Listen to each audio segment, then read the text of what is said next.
Long before silence came, this land was known for its abundance. The earth was soft beneath bare feet. The rivers spoke freely as they moved, and the wind carried laughter from one compound to another. In this village, people trusted one another. Neighbors shared harvests.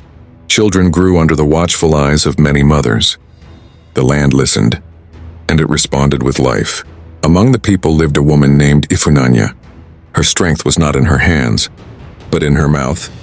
When she spoke, others listened. When she suggested, others followed. Her words traveled faster than her footsteps. Slowly, she began to enjoy the weight of her voice, the way it bent opinions, the way it shaped emotions. She did not shout.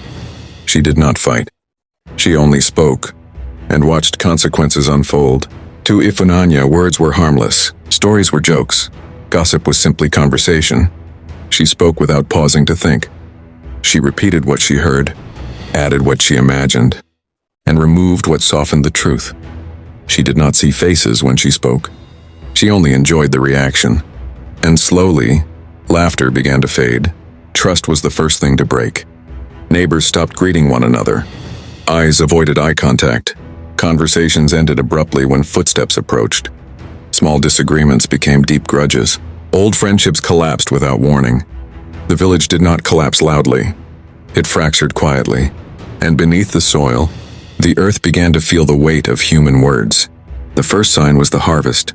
Seeds were planted, but the earth did not answer. Leaves yellowed too early. Fruits fell before ripening. The river that once sang grew shallow. Animals avoided familiar paths. The land was no longer speaking back. Yet the words did not stop.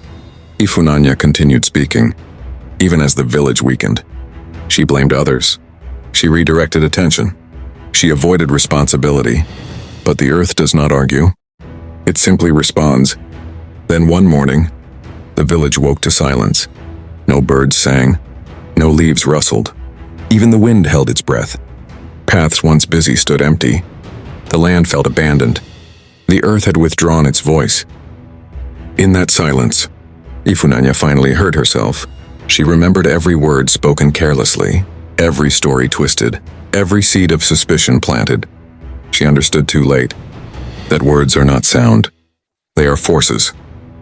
And forces demand responsibility. For the first time, Ifunanya stopped speaking, not to be praised, not to be forgiven, but because fear had finally taught what wisdom once tried to explain. And in that silence, something changed. The rains returned slowly. The soil softened again. Green pushed through cracks. The river breathed. Birds found their voices. The land forgave. Ifunanya lived long enough to see the village healed, but not her name. And so the elders taught from that day onward. Words are seeds. Once planted, they grow beyond your control. The earth listens, even when humans do not. Speak carefully. The land is listening.